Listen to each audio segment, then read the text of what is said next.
Basi tuendelee tena na ushuhuda. Wakati niko binti nilikuwa mwembamba sana. Yaani kuko wakati ambao ulikuwa unagusa hapo nasikia kaka mfupa hapa kiko kabisa. Nilikuwa mwembamba na hiyo hali sikukuwa naifurahia. Sijawahi penda kupunguka kugonda, lakini nilikuwa mwembamba. Mwembamba lakini sio ya ugonjwa, lakini tu mwembamba, hata nikule hata nini mara nakula mama ananiambia mtoto wangu ni nini? Ona gisi tumbo inaingia mumugongo. Sijui kama kuko wakati na gisi niko na komala nilifikaka kilo 15, na kama nilifika 15 sikutambusha 15. Yaani nilikuwa tu 40 na bitu 48. Sikukuwa najipima kila wakati, lakini kweli nilikuwa mwembamba. Sasa nikafika kipindi kimoja nikiona wenzetu watoto wa jeune fille mu adolescence vile abo kabisa bidada bidodi nakuwa najisikia tu binani uzi tu ya kuko sana nikikula utaona parfois nafasa vile minavimbisha tu. Mungu wangu. Basi nikafika kipindi nikaanza omba, nikasema ndengeta mu mafungo nifunge niambie Mungu na mie napenda ninenepe. Nakumbuka niliingia kama mafungo nikaomba. Wengine watu wakaniambia kwa unapenda kunenepa uanze kunywa maziwa, mayai ya mbichi, vitu kama vile. Mayai ya mbichi maki naichukiaka, lakini naweza nilikunyoka mara pili mara ngapi, ile jaune ile ya jaune ya ndani ile. Sikuipendaka, lakini nilijikaza kwa nilikuwa penda mimi ninenepe. Njoo dada maka ananiambia Mireu usisumbuke, utanenepaka. Akaniambia nionyeshe kwa miguu yako, nikamuonesha. Akaniambia utanenepaka sana sana. Basi nikaendelea hivyo, lakini kuonekana kwa macho nilikuwa tu kawaida. Mimi nilikuwa naona sijifurahii gisi niko, sikukuwa natosheka kabisa na gisi nilikuwa. Basi ikafika kipindi nikaolewa. Nilipoolewa mwezi tu wa kwanza naolewa, ndugu yangu, nikapata karibuni kilo 6. Nikaanza enda na nenepa. Ninafurahi. Nikaanza sakula kama ni mayonnaise, fast food. Yaani na kunywa vinywaji vya sukari, mafuta ya mingi, natia sose ya mingi, mafuta ya mingi mchakula, Bile vyote sikuwa najali. Nono mwili naanza ruinje, naanza nenepa, najiangalia. Nikazaa. Nikabeba ingine mimba. Ile mimba ilikuwa kama pasha. Ndugu yangu, nilikia nenepa. Kwa hiyo makilo kama 15, kama 14 na ngapi, karibuni 18, maki nikaduble. Nikaanza jisikia mwili haiko sawa, na kuwa mzito. Mume wangu anasema, bibi yangu lakini ushakuwa mzito. Nikianza pande escalier na pande wala kutembea saa mrefu, nasikia nachoka, niko esufle.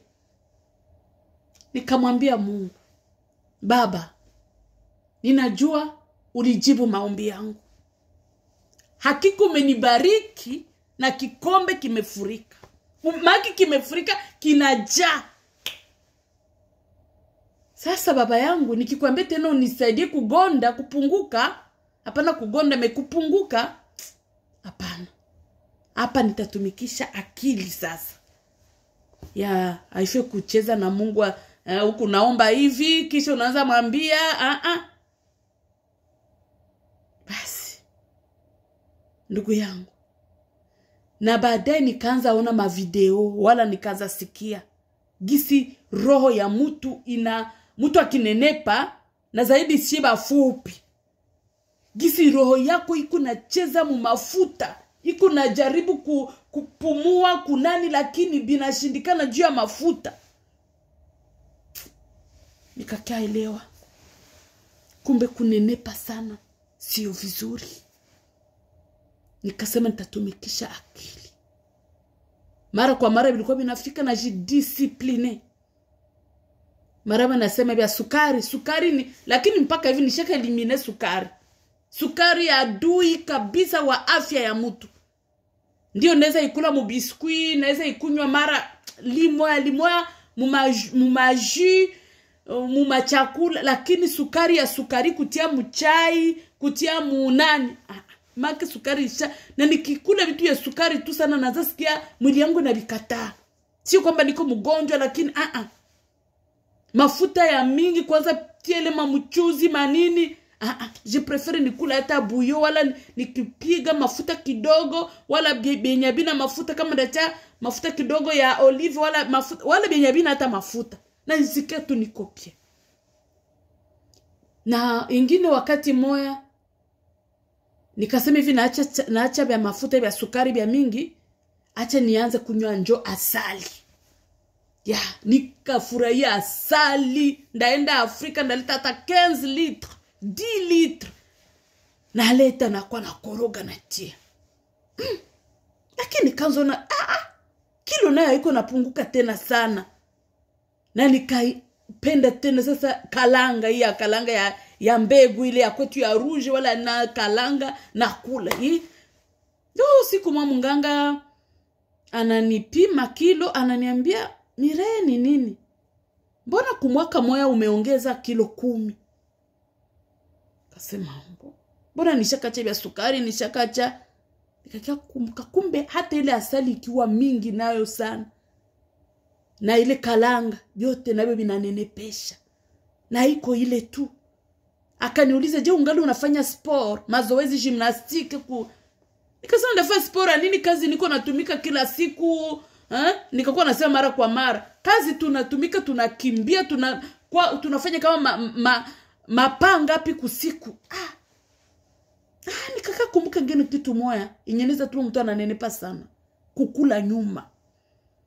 Unatoka fasi kama unachoka kama nini, unaanza uko unakula masaa 4 ya usiku, masaa 3 ya usiku, bile byote nabyo probleme ku afya ya mtu. Ndugu zangu,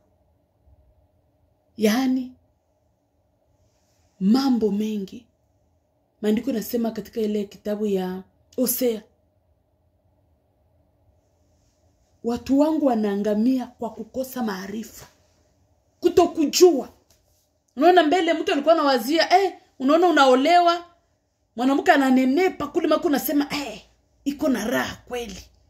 Make mnyumba yake iko bien. Nishawaambia ndugu yangu, siseme kunenepa ni vibaya la mtu. Niko nawapatia ushuhuda na mwenye Mungu atagusa, lakini kunenepa sana hakika haiko mzuri kwa afya. Hata katika maisha ya kiroho haiko mzuri. Haiko mzuri kabisa. Yani kuko vitu vingi, kukunywa maji mengi, kuachana na sukari, mafuta, nini vya vile. Yani nilikuwa nasema, unaona mtu anaolewa na nenepa na nini, unawaza njoo iko na maisha ya mzuri, iko na raha, iko na kula bibi anake iko boss, biko babose. No, ça n'a rien à voir. Ni kutokujua tu. Lakini mwili yetu inapaswa kuwa na afya tele. Yani kufanya angalisho, tusikue batu bakutetemekea chakula kila saa unaona unakula kila saa, manake batu kuwaza tu chakula. Mimi naonaka ima siku batu biko nafanya ma jeûne intermittent. Yani anaweza kula tu limoya kusiku juu tu agarde afya yake. Juu bitu ya mingi machakula manini ya mingi biko natuletea magonjwa, tunaribisha hekalu la Roho Mtakatifu. Hii ni hekalu, ni mwili ni hekalu la Roho Mtakatifu. Siseme pia kugonda, mtu agonde ni vizuri. Sio vizuri. Kugonda, unaweza punguka na uko mgonde ya bugonjwa. Na kuko batu wenye, hata bakule mingi, bakule ovyo ovyo, habanene pake njo mwili yabo. Donc, unapaswa kuangalia pia mwili wako unaendeleaje. Ona nilikuwa nasema ushuhuda kisha mimi naanza samahani kwa ile. Ni vile ndugu zangu, tufanye angalisho. Mwili wetu ni hekalu la Roho Mtakatifu. Yani sasa nilianza kuelewa vitu vingi, mambo mengi. Nikasema nitafanya angalisho. Na pamoja na kazi ya Mungu, mara kuingia katika hali za mafungo, mwili na kwake na panda inashuka. Utaona mwezi mmoja niko hivi, mwezi kesho niko hivi, mwaka mmoja niko hivi, mwaka ingine niko hivi, inakwenda badilika. Lakini kunenepa sana, kutokuwa na discipline juu ya mwili wake, juu ya afya yake, haimrudishie Bwana utukufu. Nilipogundua mambo kama hayo, nataka jaribu kujitahidi. Kujitahidi. Na waza nitaishia pale kwa leo. Nilichanga kidogo, samahani, lakini ni vile ndugu zangu. Kile kinyonomba Mungu anakupatia akio, lakini baadaye unapaswa kutumia akili. Hata roho na akili zimtumikie Bwana. Mungu awabariki sana. Amen.